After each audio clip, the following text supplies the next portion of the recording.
Boa noite, irmãos, graça e paz. É um prazer muito grande estar aqui mais uma vez com vocês para mais um estudo bíblico. Nós atrasamos assim um pouquinho devido a uns probleminhas técnicos, mas Deus tem sido bom conosco. Graças a Deus, a gente consegue estar aqui para poder refletir um pouquinho mais sobre temas cotidianos à luz da palavra do Senhor. Hoje eu vou falar sobre o envolvimento do cristão na cultura por meio da graça comum. Então, para que a gente dê conta de tratar desse assunto, nós vamos assumir alguns pressupostos específicos. Então, o estudo de hoje, eu diria que ele é assim, um pouquinho mais teórico, exatamente por causa desses fundamentos, desses pressupostos que a gente precisa assumir. O primeiro deles, antes de falar então, de como é que nós podemos nos envolver na cultura, é entender a própria noção de cultura. Cultura é toda modificação humana sobre a criação. Basicamente, seria isso. Todas as vezes que o ser humano promove alguma intervenção, alguma modificação na natureza, seja diretamente na natureza, seja na sociedade, seja em relação a outro ser humano, de alguma maneira a gente chama isso então de cultura. A gente considera que de alguma forma ele está cultivando, daí a cultura, uma modificação. A outra noção que a gente precisa ter é de graça comum, e essa a gente vai explorar um pouquinho mais esse conceito.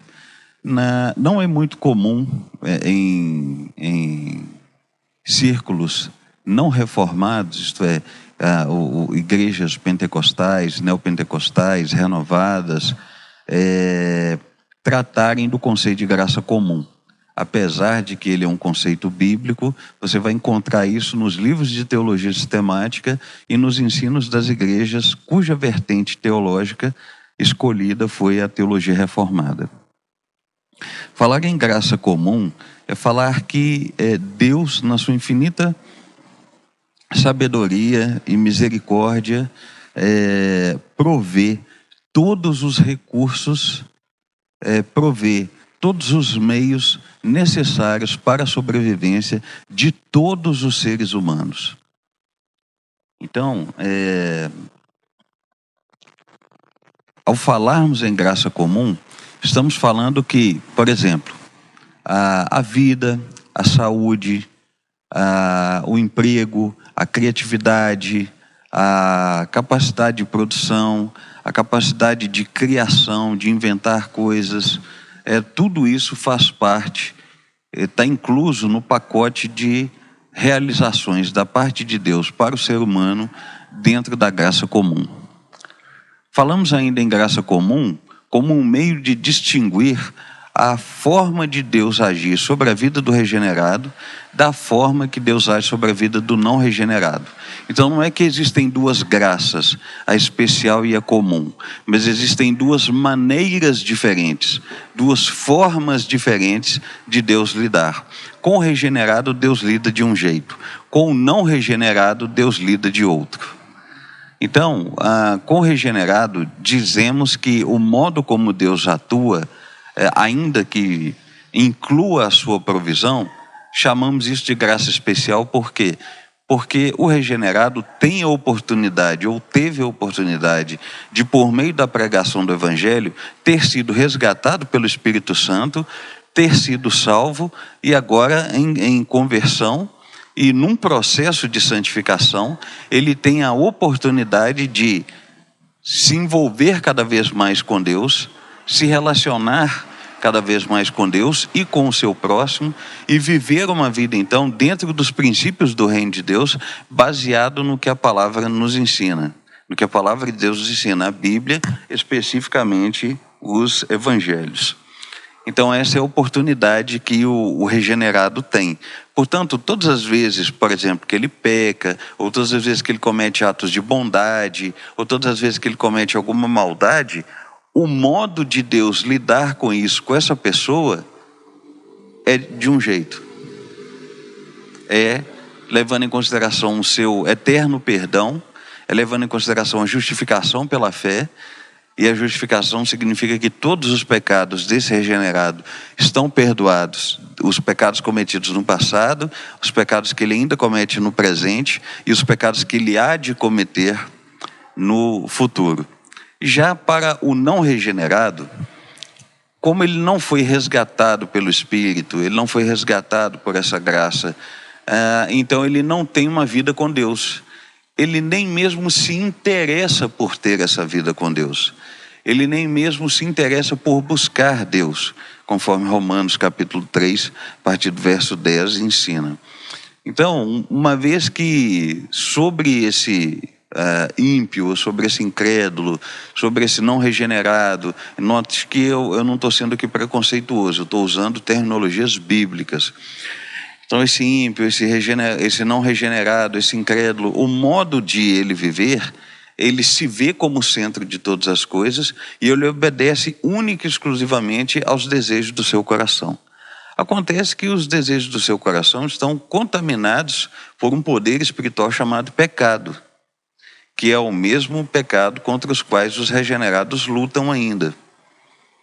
A diferença é que um regenerado não é mais escravo do pecado, ele apenas luta contra a influência desse pecado e quando Jesus voltar, ele será totalmente liberto desse pecado. Já um não regenerado, ele é escravo do pecado e se ele não for alcançado pela graça de Deus, se ele não entregar a sua vida para Cristo, se ele não se converter, se ele viver uma vida de desejos, isto é, baseado nos seus próprios desejos, e esses desejos sempre forem contrários à vontade de Deus, e que é o que a Bíblia ensina, então quando Jesus voltar, ele não vai deixar de ser escravo do pecado, ele permanecerá escravo do pecado e padecerá da condenação eterna. Mas, se Deus deixasse a humanidade sob os seus próprios cuidados, a humanidade já teria deixado de existir. A violência seria muito mais intensa, o egoísmo seria muito mais intenso, a mentira, a extorsão, a luta pelo poder, a briga, a inveja, a ganância, a ambição desmedida, tudo isso são manifestações pecaminosas, são tipos específicos de pecado que certamente já teriam destruído a humanidade. Então, por que a humanidade ainda não foi destruída? Por causa desse sustento que vem da parte de Deus. Seres humanos, em geral, não convertidos, não regenerados, recebem da parte de Deus ainda um mínimo de capacidade de fazer algum tipo de bem. Um mínimo de capacidade de fazer alguma coisa que seja em benefício do outro, que não seja egoísta, que seja solidário ao outro, algum tipo de bondade. O problema é que existe pecaminosidade até nessa bondade, porque o ser humano não regenerado não atribui essa capacidade a Deus, ele acha que isso vem dele mesmo. Então esse tipo de egoísmo e esse tipo de auto-idolatria fazem com que a sua bondade e um orgulho por essa condição de fazer isso, são pecados que fazem com que essa bondade, apesar de ser uma capacidade dada por Deus, no final essa bondade não glorifica a Deus. Mas o importante que nós precisamos entender da graça comum é exatamente isso, é que por meio então desse ato misericordioso de Deus, ele capacita seres humanos a tomar atitudes boas, a terem atitudes boas uns com os outros, que vão resultar no final na preservação do indivíduo e na preservação da coletividade. Essa preservação do indivíduo e essa preservação da coletividade fazem parte também dessa graça comum. A questão toda é que a graça comum, então, ela tem algumas utilidades, digamos assim, para que o cristão perceba.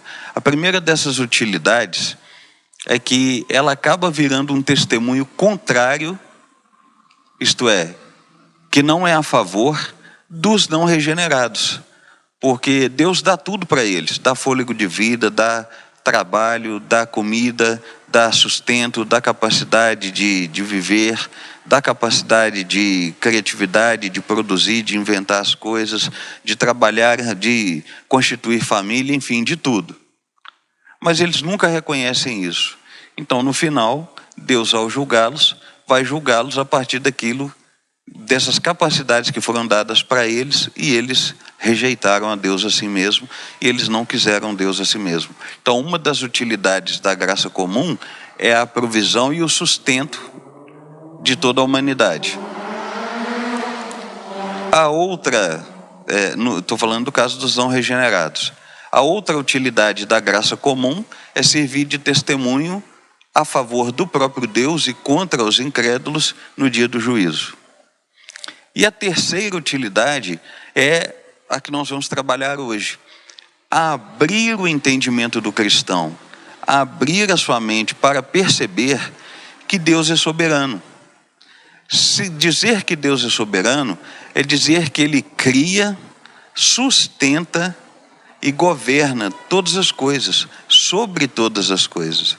Então, tudo que existe no universo, no planeta, desde aquilo que é microscópico até aquilo que é macroscópico, desde aquilo que a nossa mente consegue conceber, até o que a nossa mente não concebe ainda, mas que existe, faz parte dessa criação de Deus, desse domínio de Deus. Ao mesmo tempo, Deus sustenta tudo, todo o fôlego de vida dos animais, das plantas, dos organismos, dos seres vivos em geral, inclusive seres humanos regenerados por Jesus e não regenerados, tudo vem de Deus. Então, dizer que Deus sustenta todas as coisas é dizer que as leis físicas, as leis químicas, as leis biológicas, as leis sociais, as leis psicológicas, as leis espirituais, todos os princípios harmônicos, toda a percepção de como toda a realidade funciona, que nós convencionamos então, que nós chamamos de leis, vem de Deus.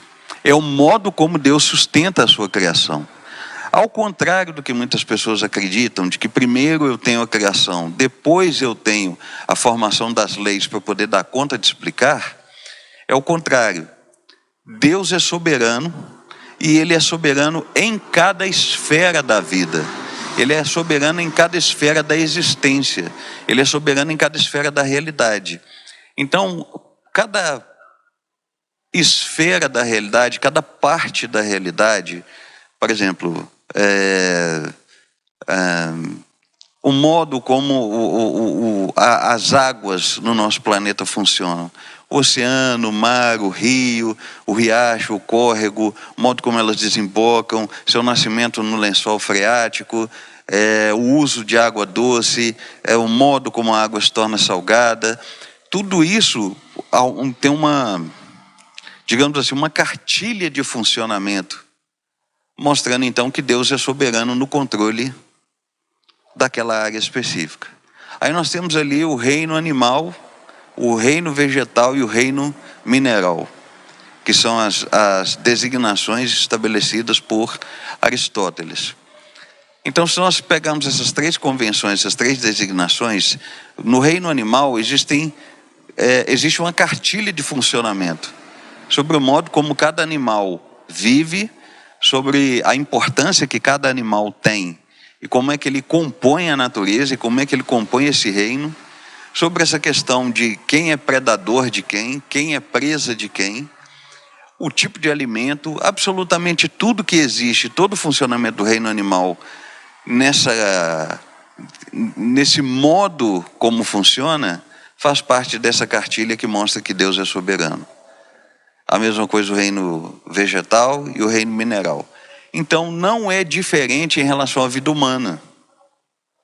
Muitos creem equivocadamente que Deus nos deu o fôlego de vida e cada um deve viver conforme acha que é mais sábio, e depois um dia diante de Deus prestaremos contas com base na quantidade de bondades ou maldades que nós decidimos pelo nosso livre-arbítrio cometer. Mas não é isso que a Bíblia nos ensina. A Bíblia nos ensina que todos os seres humanos têm toda a sua vida já escritas no livro de Deus, conforme Salmo 139. Então, se todo ser humano já tem a sua vida escrita nesse livro de Deus, ora, isso mostra que Deus não apenas é soberano no sentido de decretar como seria toda a vida e todo o funcionamento de toda a realidade, inclusive da própria humanidade, mas isso mostra também que Deus sustenta todas as coisas. Hebreus capítulo 1, a partir do verso 3, diz que Jesus, sendo a imagem perfeita de Deus, ele sustenta todas as coisas com a palavra do seu poder. É uma sustentação diária. As leis não são autônomas, a natureza não é autônoma e a humanidade não é autônoma, como ela apregoa ou deseja ser. O que leva a humanidade a querer ser autônoma em relação a Deus é o pecado. Então, em que a graça comum nos ajuda a fazer essa leitura em relação à soberania de Deus? Ora, é que se Deus governa a igreja, e se Deus governa a vida de regenerados, é evidente que Ele também governa a vida dos não regenerados. É evidente que Ele governa a vida de toda a humanidade. Então Deus não só sustenta, provendo o fôlego de vida, provendo criatividade, provendo imaginação, provendo força, provendo saúde, para trabalhar, para desenvolver, para sobreviver, bem como Ele governa cada aspecto, cada esfera da vida, incluindo as esferas que compõem as instituições as quais os seres humanos estão envolvidos, a esfera da política, a esfera da economia, a esfera da ciência, a esfera da educação, a esfera da família, a esfera do lazer, a esfera do esporte, enfim, todas as esferas, cada um tem a sua cartilha de funcionamento, e essa cartilha de funcionamento revela ali um aspecto da soberania de Deus, uma face da soberania de Deus. Um modo como Deus é soberano, governando sobre aquela área, sustentando e governando. Uma vez, então, que a graça comum nos ajuda a perceber isso, é também pela graça comum que nós percebemos que tudo, então, o que existe e tudo o que funciona do modo como funciona, faz parte, de alguma maneira, do reino de Deus. Então, geralmente, quando a gente fala do reino de Deus, a gente está acostumado com os evangelhos e com uma leitura mais moralista a respeito de comportamento, o que pode, o que não pode, o que deve, o que não deve. Mas quando a gente amplia essa noção de reino de Deus, nós aprendemos que o reino significa o governo de Deus sobre todas as coisas. Então, entre cristãos, entre regenerados, dá para dizer que nós temos a consciência desse domínio de Deus, desse governo de Deus sobre todas as coisas. É por isso que é possível dizer que o Espírito Santo nos capacita a viver os princípios do reino de Deus. Agora, para quem não é regenerado, ele não tem nem sequer consciência de que ele deve ter um relacionamento com Deus. E ele não tem consciência a respeito do reino de Deus. Então ele está involuntariamente e inconscientemente submetido ao reino de Deus, ao domínio de Deus. E esse domínio não é expresso conscientemente, porque essas pessoas ainda não foram salvas, não foram alcançadas pela graça de Deus. Mas só porque elas não foram alcançadas, isso não quer dizer que elas não foram dotadas por Deus de capacidade, como o cristão também foi, para produzir cultura. A gente parte da noção de que o ser humano é imagem e semelhança de Deus. 100% da humanidade é imagem e semelhança de Deus. Em uns, essa imagem e semelhança vai estar distorcida por causa do pecado e da escravidão do pecado. E em outras, essa imagem e semelhança estará em processo de restauração pela santificação, porque são pessoas já regeneradas. Mas só porque a pessoa não consegue se ver como imagem e semelhança de Deus, não quer dizer que ela não foi dotada de capacidade para pensar, para ter vontade própria, para ter emoções, para ter criatividade, para trabalhar, para inventar, para observar a natureza, para criar tecnologia, para produzir, para inventar a partir da própria natureza, tendo a natureza como referencial. Então, qual deve ser a leitura do cristão em se tratando da graça especial e da graça comum? Como eu olho para aquele que ainda não foi regenerado? Dentro de um olhar da graça especial, eu vejo essa pessoa como alguém que é escravo do pecado, que carece da graça e da misericórdia de Deus, que precisa receber a pregação do Evangelho, mas eu não me vejo melhor do que ele e nem superior a ele. Eu me vejo num estado espiritual diferente do dele, porque Jesus já me alcançou, mas ainda não o alcançou, e ele pode ter a chance dele através de eu pregar para ele o Evangelho ou outra pessoa pregar para ele. É assim que eu devo ver aquele que ainda não foi regenerado, do ponto de vista da graça especial. Mas do ponto de vista da graça comum, não há nenhuma diferença entre nós. Ambos somos imagem e semelhança de Deus, ambos recebemos a capacidade de trabalhar, a capacidade de criatividade, a capacidade de produção, a capacidade de invenção, a capacidade de desenvolvimento tecnológico, desenvolvimento de conhecimento, desenvolvimento científico. Não há nenhuma diferença entre nós, a não ser o fato de que a minha motivação para fazer todas essas coisas é a glória de Deus. Portanto, a minha ética, quando eu estiver envolvido com a criação, produzindo cultura, trabalho, arte, economia, lazer, esporte, educação, política, todas as áreas às quais o ser humano consegue se envolver, eu produzirei tudo isso pensando no modo de Deus ser glorificado.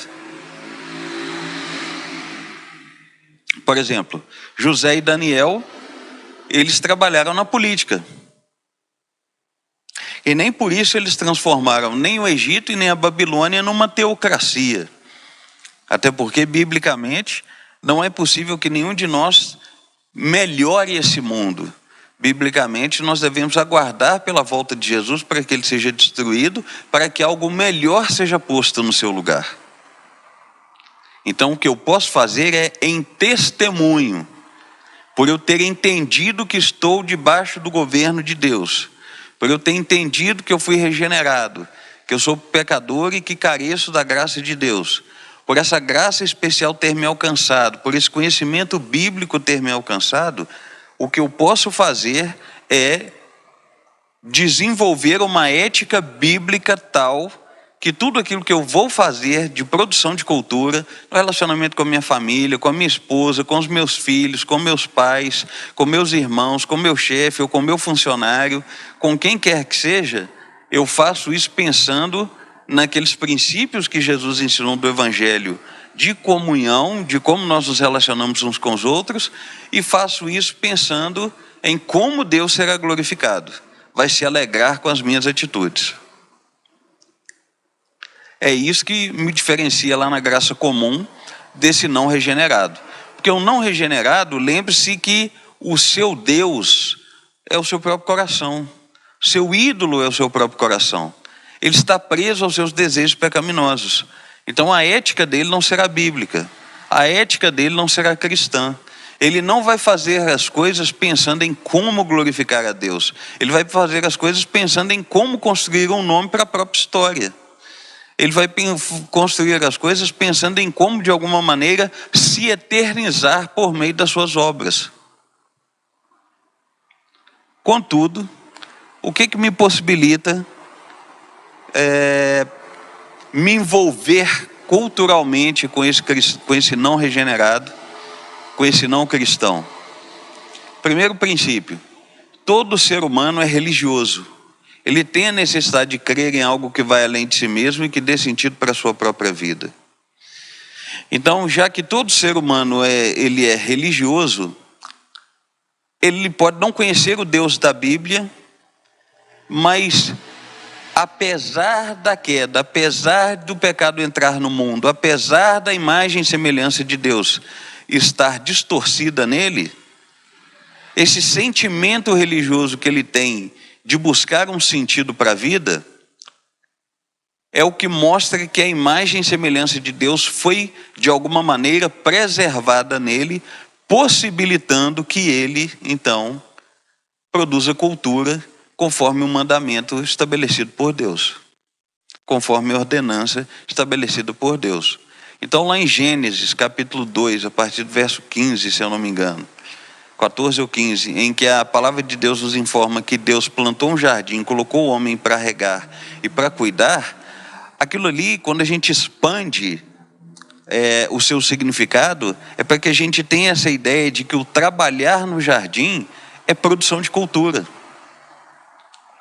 Então, significa que todo ser humano foi chamado por Deus para co-reger a criação, isto é, reger em parceria com Deus. Como deve ser a nossa regência?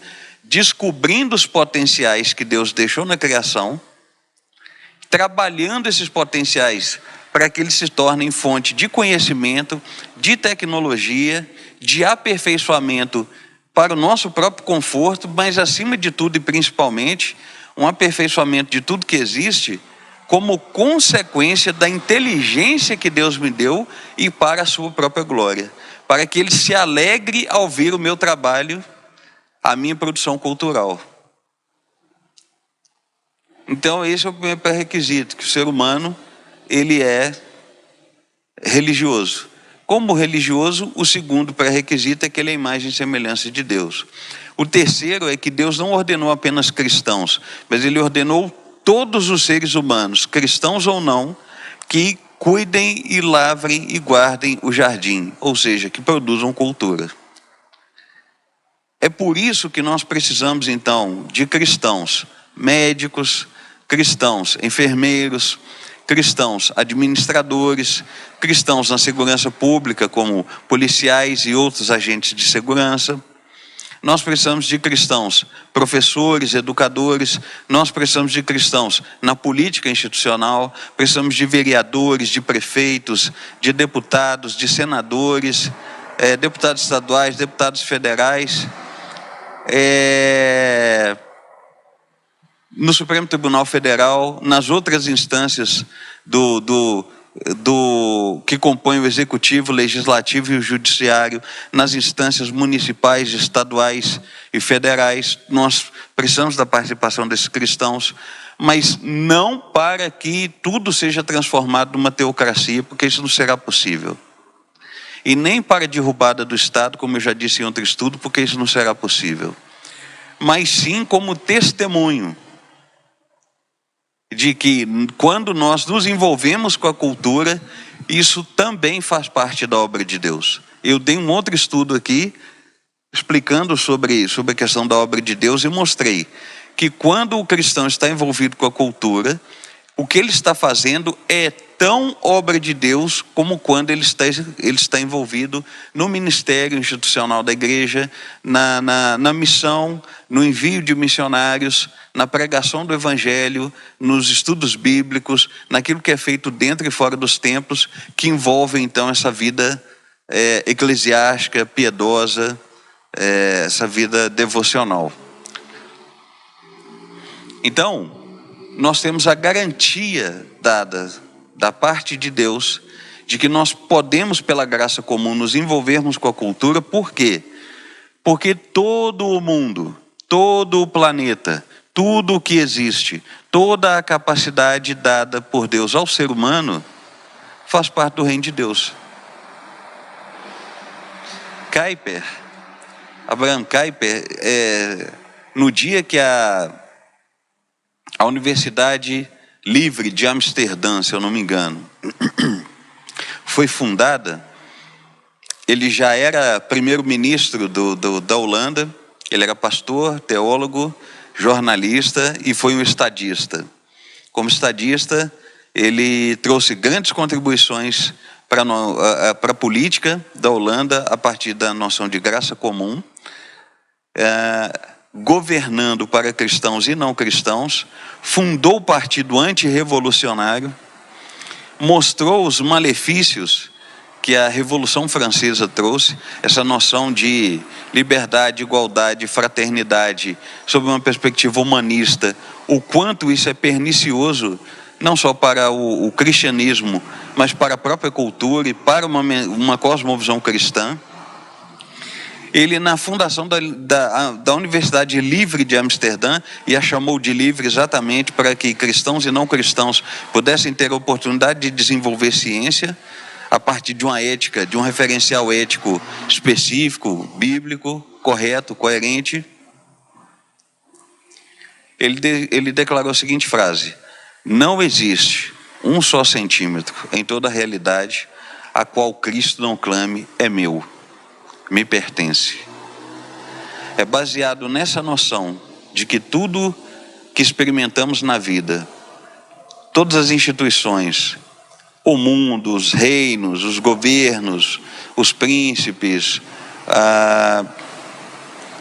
a economia mundial, a economia local, a política global, a educação global, a educação local, enfim, todas as instituições que o ser humano participa, como tudo isso pertence a Jesus, ele clama, é meu, está debaixo do seu domínio, está debaixo da sua soberania.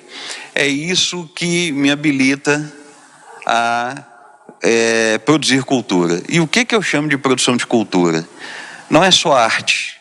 Tem gente que, quando a gente fala assim, produziu cultura, então logo pensa em cinema, logo pensa em música, logo pensa em pintura. Não. A cultura, a arte é um tipo específico de cultura. Mas nós estamos falando aqui de algo que vai além.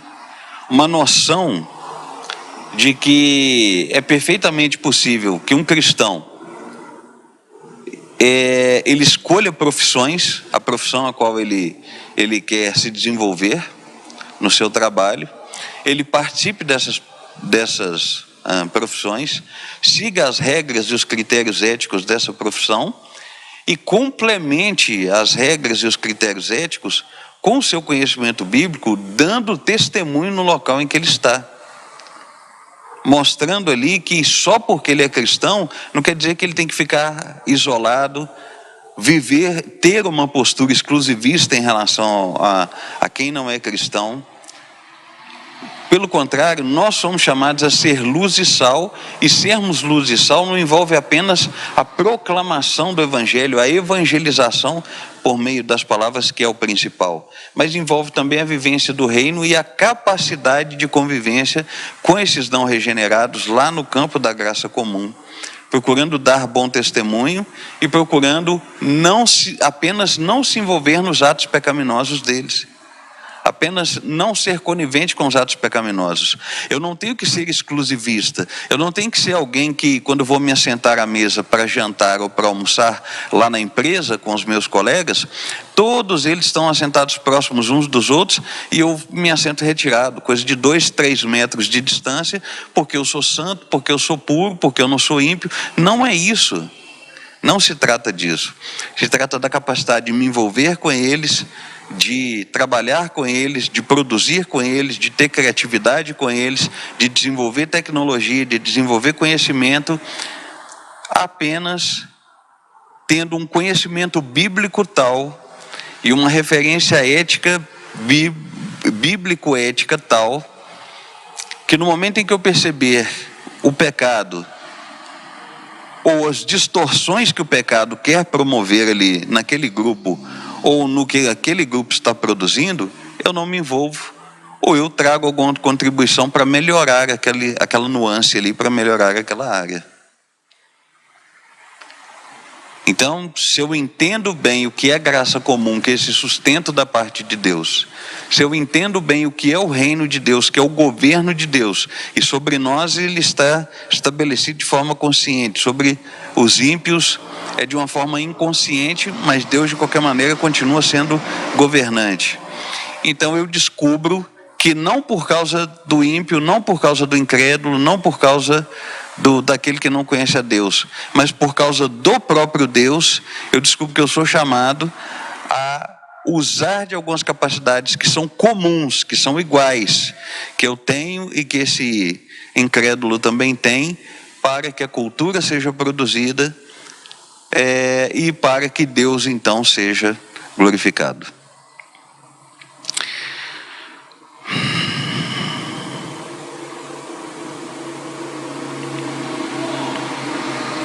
Bom,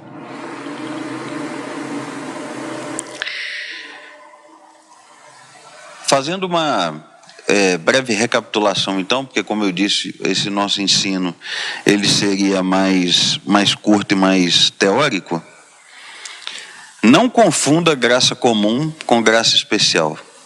Deus vai salvar um ser humano por meio da sua graça especial, revelando-se a esse ser humano, revelando o sentido da vida para esse ser humano e o sentido de toda a realidade. E esse ser humano encontra essa revelação na Bíblia, na palavra de Deus. Já a graça, então, nesse sentido, nós somos diferentes daqueles que não foram regenerados. Somos diferentes em que sentido? O que temos de comum? Eu peco, esse ser humano não regenerado também peca. A diferença é que gradativamente eu venho sendo santificado por obra do Espírito na minha vida. E esse não regenerado não vem sendo santificado, porque eu já não sou mais escravo do pecado por obra de Deus em minha vida, por causa do que Jesus fez, mas esse não regenerado ainda não foi santificado.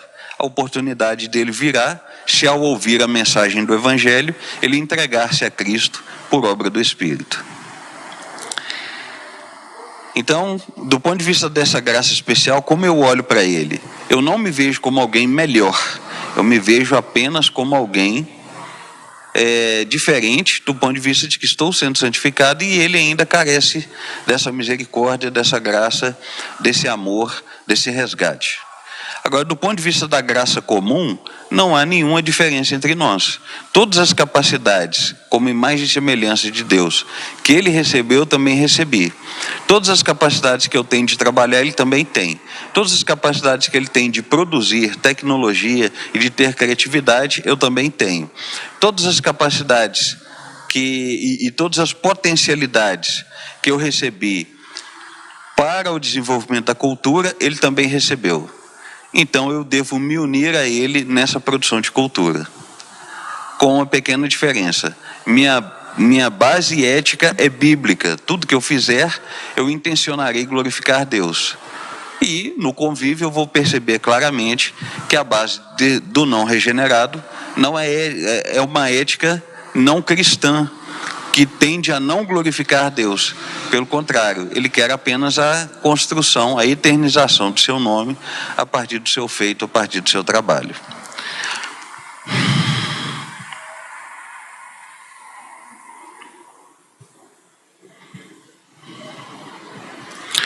Portanto, meu sincero desejo é que você, a partir de hoje, se era alguém que tinha algum medo, algum resquício, algum preconceito, achava que se você se envolvesse com não cristãos para a produção de cultura, que você perderia a salvação, ou que estaria errado, não. Você não está errado. Desde que você siga uma base bíblico-ética de produzir cultura para a glória de Deus, e de produzir conhecimento para a glória de Deus e de fazer a diferença onde você estiver. No seu trabalho, em meio à sua família biológica, na relação com a família que você formou, com seu esposo, o seu marido, com seus filhos, na sua relação com a sua chefia, com os demais funcionários da empresa, ou com o dono da empresa, ou se você é o dono da empresa, na sua relação com os funcionários, ok? Então é isso que você precisa entender. Pela graça especial você é separado, já foi salvo e está sendo santificado. Mas pela graça comum você é chamado por Deus a se envolver para essa produção, porque a obra de Deus ela é tanto a evangelização, a proclamação do Evangelho, quanto também é o envolvimento com o trabalho e com todas as demais coisas que você faz no envolvimento com as instituições que os seres humanos estão envolvidos.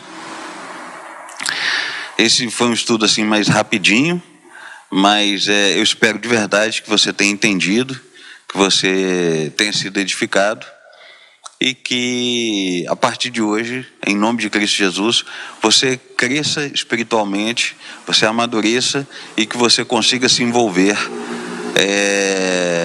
nessa vida, nesse mundo, não o mundo mentalidade pecaminosa, mas o mundo planeta, criação de Deus, para que você cumpra o mandato cultural, para que você glorifique a Deus em nome de Cristo Jesus. Muito obrigado.